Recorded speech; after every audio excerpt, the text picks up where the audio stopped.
Olá, meu nome é Aline Pires, eu sou professora da Universidade do Estado do Rio de Janeiro, pesquisadora associada à Rede Clima, uma rede de pesquisadores que busca identificar os impactos das mudanças climáticas para diferentes aspectos do país, e também coordenadora da Plataforma Brasileira de Biodiversidade e Serviços Ecossistêmicos. Hoje a gente vai conversar um pouquinho sobre os impactos das mudanças climáticas e quanto isso está relacionado com a ocorrência de enchentes nas cidades brasileiras.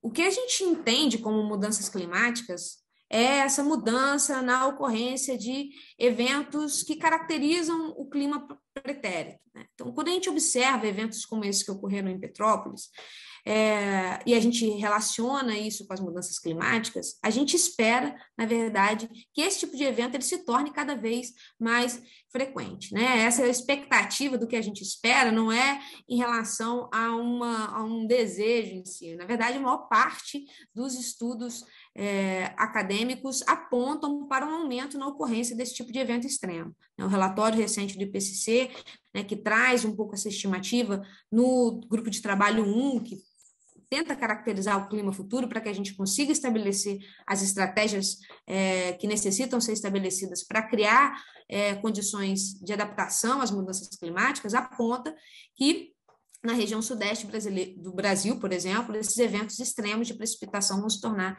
cada vez mais frequentes.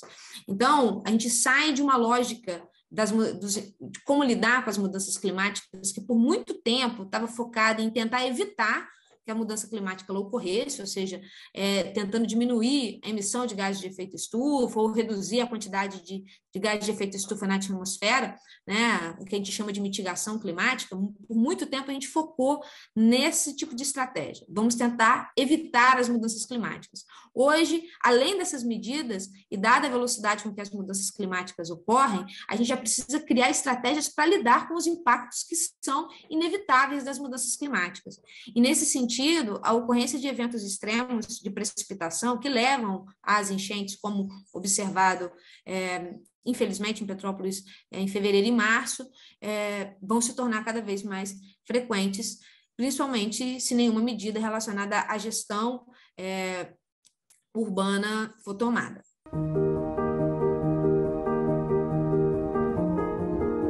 Esses eventos extremos de precipitação, né, eles são resultado de uma série de processos, né, que caracterizam o clima, que tem todo um esforço de modelagem meteorológica para explicar a ocorrência desse tipo de evento, né? Alguns fatores são importantes para isso, que podem, por exemplo, facilitar esses eventos de precipitação, e isso tudo entra dentro de um modelo extremamente complexo. No caso de Petrópolis, especificamente, né, a gente tem aí uma região que favorece o condensamento o acúmulo e, consequente, precipitação dessa água na atmosfera, causando esse tipo de evento, né? E tem também toda essa influência da região costeira, né? A proximidade de Petrópolis com a região costeira também faz com que chegue uma quantidade grande de umidade, né, que chega nessa cadeia de montanhas, e ali você tem uma condição propícia para um acúmulo de vapor de água na atmosfera que, em determinadas condições climáticas, podem garantir grandes eventos de precipitação. Esse é um aspecto, né? Mas é importante ressaltar, e aí o grande desafio dos cientistas que tentam prever e trazer essas informações de como o clima vai se comportar, é que esse tipo de evento muitas vezes é explicado, né? Na maioria das vezes é explicado por diferentes fatores, né? Que estão sendo influenciados por outros fatores também. Então, há uma certa preocupação em garantir que a gente vai estar atento à potencial ocorrência desse tipo de evento. Uma das principais instituições brasileiras que busca ajudar a gente nesse esforço, né, que é o INPE, o Instituto Nacional de Pesquisas Espaciais, que faz um ótimo levantamento sobre as previsões de mudança de uso do solo, o que está acontecendo com o clima. Também tem um instituto que é focado em tentar entender quando a gente está prestes a ter um evento eminente, como esse que teve em Petrópolis, extremo, que pode causar que é necessário ativar um alerta, né, que é o CEMADEM, que busca avaliar exatamente essa probabilidade e criar esses alertas para eventos relacionados a desastres naturais.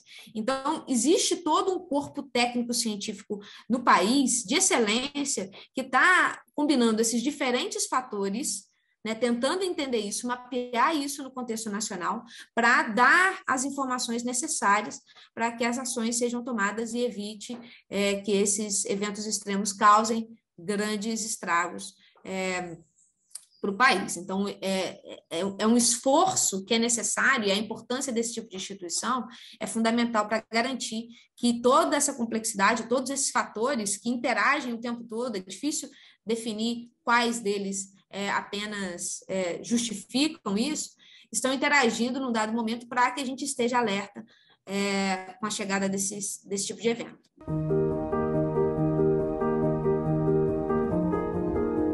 A gente tem um esforço atual, que a gente está chamando de era de adaptação, né? A gente sai da lógica de mudanças climáticas e começa a discutir argumentos como emergência climática, passa de uma estratégia de mitigação e começa a falar sobre uma estratégia de adaptação.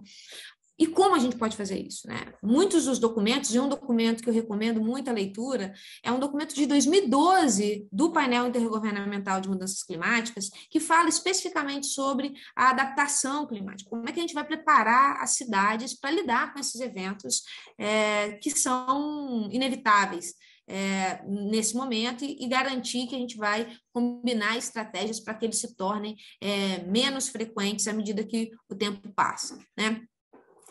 Bom, algumas estratégias têm sido propostas, né? Primeiro que, para você entender esse aspecto de vulnerabilidade, são 3 principais conceitos que a gente combina para entender o que é vulnerabilidade. Primeiro, conceito importante é a exposição. Na verdade, o quão exposta aquela cidade ela está relacionada a um evento climático específico. Então, será que o efeito que as mudanças climáticas têm para uma determinada região ele é mais ou menos forte? Isso é exposição, ou seja, o quanto as mudanças climáticas vão impor condições específicas sobre uma determinada região.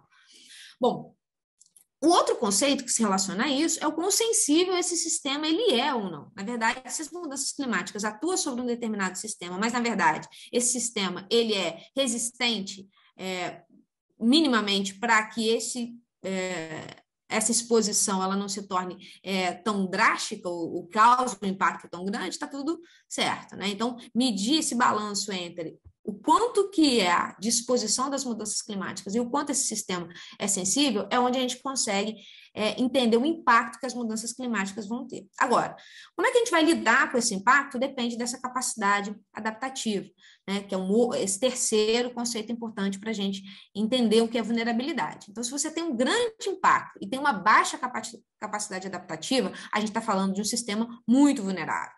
Agora, se você tem um grande impacto e você tem uma grande capacidade adaptativa, você reduz essa vulnerabilidade. Esse é um pouco do esforço que a gente está tentando estabelecer e desenhar estratégias que possam garantir um aumento na capacidade adaptativa para lidar com esses impactos das mudanças climáticas. O que a gente tem na mesa e que a gente pode implementar, e a gente sabe disso. Entre as principais estratégias que a gente consegue incorporar uma capacidade adaptativa e, ao mesmo tempo, trabalhar lidando com a mitigação climática, ou seja, reduzindo a quantidade de gases de efeito estufa na atmosfera, é o que a gente chama de soluções baseadas na natureza. O que são soluções baseadas na natureza?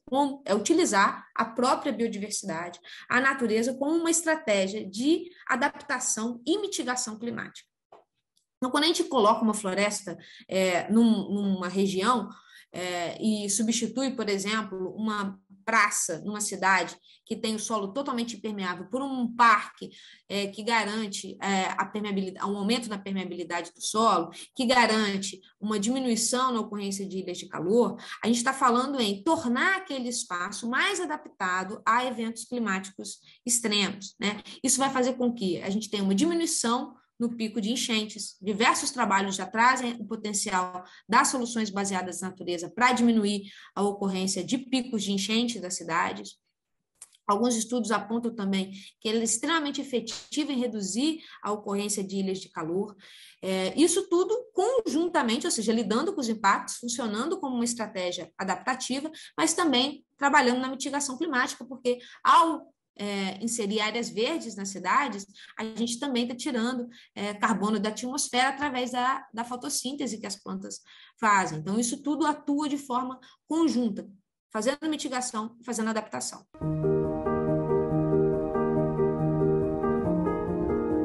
Há um limite, né, sobre o potencial que as soluções baseadas na natureza têm para tornar as cidades mais resilientes. E, para isso, é importante integrar as estratégias de infraestrutura verde, né, ou que é como a gente mais popularmente conhece, o que a gente está chamando, dentro desse conceito guarda-chuva, de soluções baseadas na natureza, estratégias de infraestrutura cinza, né? Então, é importante combinar isso, criar reservatórios, né, para eventualmente lidar com eventos de escassez hídrica, né, levando em consideração o potencial que as áreas verdes têm de diminuir a incidência, a lixiviação do solo, que vai diminuir a qualidade de água, aumentando a infiltração. Então, a ideia agora é usar todas essas ferramentas que a gente já conhece, sabe do potencial, para integrar dentro de uma estratégia de adaptação para as cidades, né? Esse documento que eu comentei mais cedo, né, do IPCC, sobre a adaptação das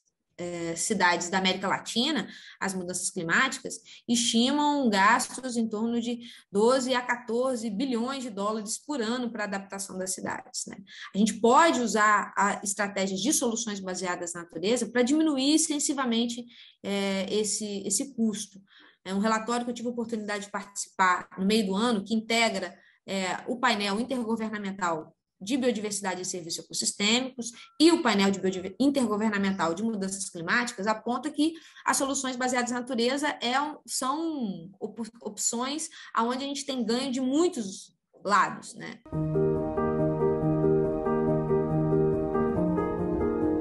A comunidade científica já está totalmente convencida, né, e busca fazer essa comunicação sobre o papel das soluções baseadas na natureza como estratégias de adaptação climática. Inclusive, no meu grupo de pesquisa, a gente está desenvolvendo um trabalho que, inclusive, foi premiado pelo Instituto do Estado do Rio de Janeiro para o Meio Ambiente, o INEA, né, sobre o papel das soluções baseadas na natureza. O próprio Instituto, ciente da importância desse tipo de estratégia no desenho de cidades mais resilientes às mudanças climáticas, promoveu uma premiação voltada para essa temática.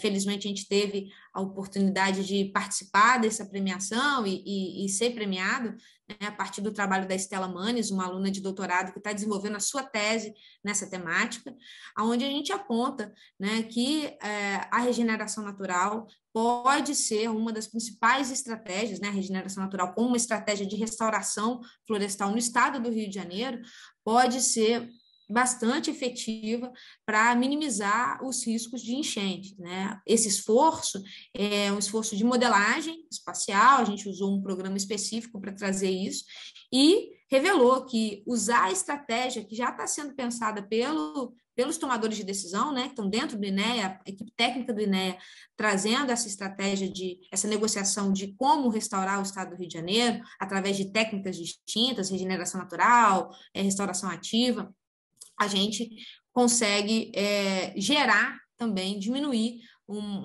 gerar resiliência, né, diminuir o risco de enchentes em todo o estado, né?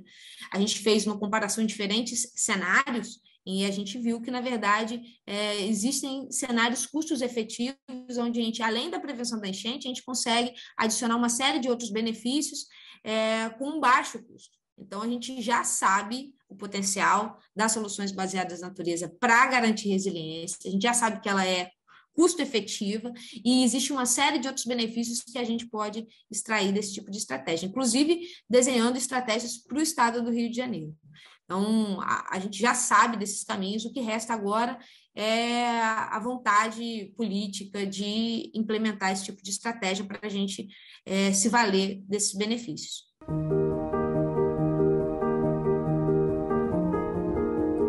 aspecto importante quando a gente pensa nos impactos das mudanças climáticas e como a gente vai construir a resiliência das cidades para lidar com esses impactos é incluir as pessoas nesse processo, né? É claro que a gente, enquanto comunidade científica, usa o nosso conhecimento para produzir os potenciais de determinadas medidas para garantir resiliência. Então, quando a gente coloca, né, dentro do nosso computador ali as possibilidades, os cenários de restauração, de implementação de infraestrutura verde, telhado verde, um parque, uma vegetação no entorno dos rios, e a gente consegue ver o benefício que isso traz, isso mostra para a gente todo um potencial. A implementação desse potencial e garantir que esse potencial ele seja plenamente aproveitado parte do princípio de incluir as pessoas que vão estar envolvidas nesse processo junto da implementação dessas medidas, né? A gente sabe, por exemplo, que algumas medidas voltadas, elencadas dentro dessa lógica de soluções baseadas na natureza, têm o potencial de gerar bem-estar para as pessoas, de gerar renda, de garantir qualidade de vida para as pessoas que vivem a partir dessa biodiversidade que a gente está tentando levantar como bandeira para garantir resiliência das cidades. Então, é fundamental que qualquer iniciativa que busque a implementação de medidas voltadas para soluções baseadas na natureza ou outras estratégias, estejam atentos ao que a população espera, né? E como a população enxerga isso, envolvendo os diferentes atores fundamentais nesse processo, dentro dessa escolha que seja um processo participativo. A gente entende, dentro dessa lógica como um todo, que é isso que garante a eficácia desse tipo de medida e, dentro de um contexto de gestão mais amplo, a continuidade desse tipo de projeto.